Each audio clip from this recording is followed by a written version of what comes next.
हूँ तो ये सब वो बंधु हैं जिन्होंने जिस दिन से मैंने राजनीति शुरू की कदम से कदम मिलाकर ये मेरे साथ चलते रहे। मेरा अपना परिवार, मेरे दादाजी स्वर्गीय राम सिंह जागलान जी, उनकी परिपाटी पर चलते हुए, चाहे मैं मेरे पिताजी पृथ्वी सिंह जागलान जी का नाम लूँ और चाहे मेरे चाचा हो चाचा रामनिवास जी, चाचा नरेश जी, बाकी सब मेरे चाचा जी जगदीश जी, राजेश जी, प्रकाश जी, ये मेरा ये परिवार है।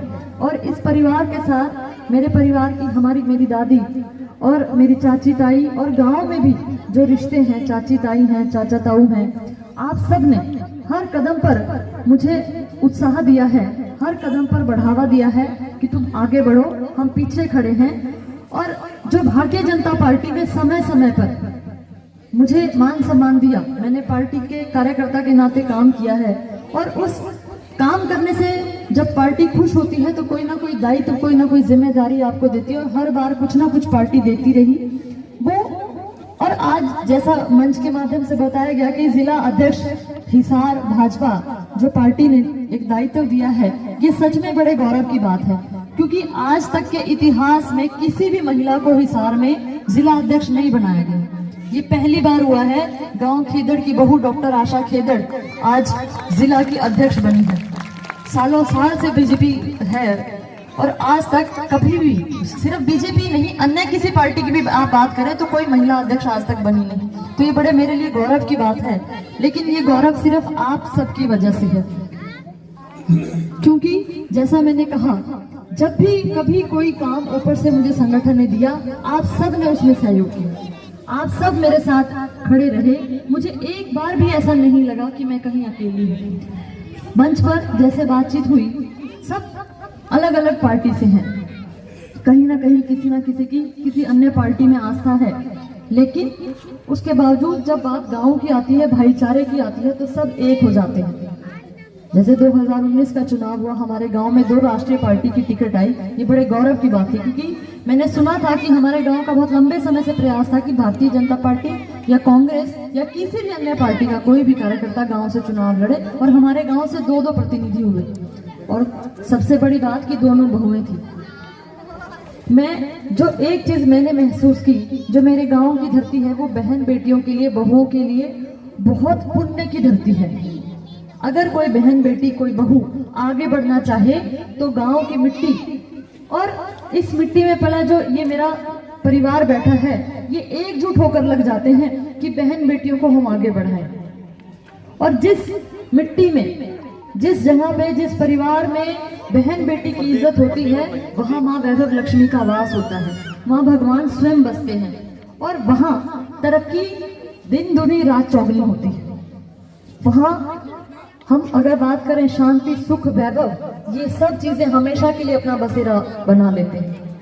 वो तभी संभव है जब, जैसा मैंने कहा, हमेशा हम श्लोक सुनते आए कि जहाँ नारी की पूजा हो वहाँ ईश्वर का वास होता है। और मेरा गांव ऐसा ही गांव है जहाँ चाहे बहन हो, चाहे बहू हो, बेटी हो, सबको वही मान सम्मान मिलता है जो किसी भी हम देवीय शक्ति को सम्मान देते हैं। ऐसे गांव की बहू होने पे मैं अपने आप को गौरवान्वित तो महसूस करती हूँ और ईश्वर से भी बार बार धन्यवाद करती हूँ कि इस गांव में जो आपने मुझे बहू बनाकर भेजा है, उसके लिए आपका बहुत बहुत आभार। और ईश्वर से यही प्रार्थना कि ये परिवार और मेरा रिश्ता न सिर्फ इस जन्म में बल्कि अगले 7 जन्मों तक जुड़ा रहे, हम यूं ही एक बने रहे। चाहे आज इस गांव की बहू हूँ, मैं हमेशा एक बात कहती हूँ कि मैं कभी भी गांव खेदड़ की बेटी के रूप में जन्म नहीं लेना चाहूंगी।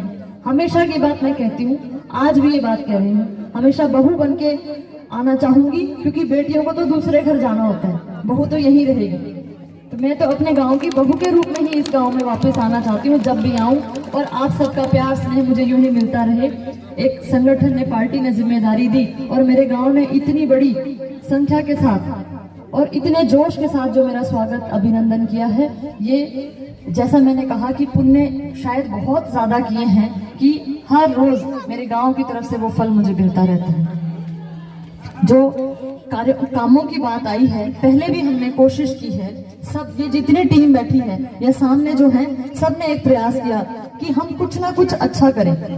और जब बात गांव के विकास की आती है तो मैंने देखा है कि सारा परिवार, चाहे वो किसी पार्टी से हो, वो सब मिलकर एक साथ लग जाते हैं कि हम सब ने मिलके एक साथ अपने गांव के विकास के लिए काम करना है, और लगभग हम सफल भी होते हैं। जैसे हमारे जो ऐसे जैसे बात हुई अभी बच्चों की, जो हमारे ऐसे बच्चे हैं जो थर्मल का जिनका काम रहता है, पहले भी कोशिश की, लेकिन अब 2-4 दिन का समय मुझे, क्योंकि आज परसों ही ज्वाइन किया है, तो 2-4 दिन सब अधिकारियों से एक बार मिलना जुलना मीटिंग जो है वो हो जाए।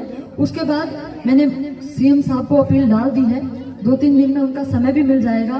पूरी टीम के साथ हम एक बार जाएंगे और एक बार फिर पुरजोर प्रयास करेंगे जो बच्चे रह गए हैं उनका काम हो जाए और उनको रोजगार मिल जाए। मैंने माननीय मुख्यमंत्री जी को एक बात कही थी कि आप इनको 40 बच्चे मत समझिए, ये मत सोचिए कि आप 40 लोगों को रोजगार दे रहे हैं, आप 40 परिवारों को रोजगार दे रहे हैं।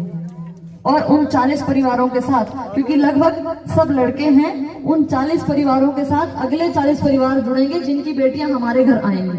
तो ये 80 परिवारों को रोजगार आप दे रहे हैं। माननीय मुख्यमंत्री जी को ये बात मैंने फोन पर कही थी जब मेरी उनसे बातचीत हुई, तो उनसे मिलने के लिए उन्होंने यही कहा कि अभी ये कार्यक्रम है, 2-4 दिन आप अपना ये संभाल लो जो पदभार है, उसके बाद हम बैठ के बात करेंगे। तो उसके बाद हम जाएंगे और 100% दादा खेड़ा के सामने बात करते हैं। मैं बाबा से प्रार्थना करूंगी कि ये हमारा काम बहुत जल्दी सिद्ध हो जाए।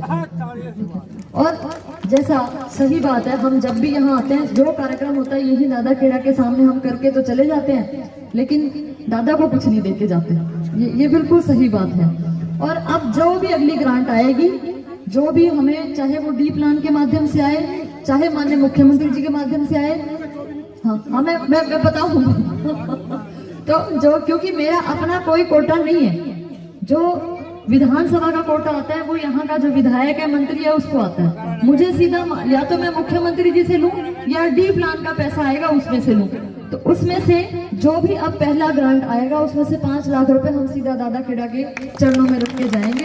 ऐसा मैं बाबा साहब से प्रार्थना करूंगी कि दादाजी ये हमारी इच्छा आप पूरी करने वाले आप हैं। हमने तो यहाँ सबने मिलकर ये आपके सामने प्रार्थना रखी है और ये कार्य पूरा हो। इन्हीं शब्दों के साथ जो एक बार फिर मैं आप सबका धन्यवाद करना चाहूंगी, इस मान सम्मान के लिए, इस प्रेम के लिए, और आगे भी यूं ही मान सम्मान मिलता रहे। आज जहां हम खड़े हैं ये तो अभी कुछ भी नहीं, इससे तो बहुत आगे हमें जाना है। बहुत बड़ी बड़ी जिम्मेवारियों पर अपन सब मिलके काम करेंगे। दादा खेड़ा भी आशीर्वाद देंगे, बाबा शौरंगा शांतिगर जी का आशीर्वाद रहेगा, बाबा सुल्तान जी महाराज का, और जो ये मेरे बुजुर्ग यहाँ बैठे हैं, मेरे गांव की सरदारी जो यहाँ बैठी है, मातृ शक्ति बैठी है, आप सबका आशीर्वाद भी रहेगा। क्योंकि जब सब एक तरफ सोचते हैं, एक तरफ लगते हैं, तो ईश्वर भी उसमें साथ देता है। तो आप सब के आशीर्वाद के साथ मैं फिर आगे बढ़ने का प्रयास करूंगी और कोशिश करूंगी, जैसा आज तक हमेशा अपने गांव का मान सम्मान मैंने बनाए रखने का प्रयास किया है, भविष्य में इससे भी ज्यादा मेरे गांव का नाम रोशन हो और भी ज्यादा लोग मेरे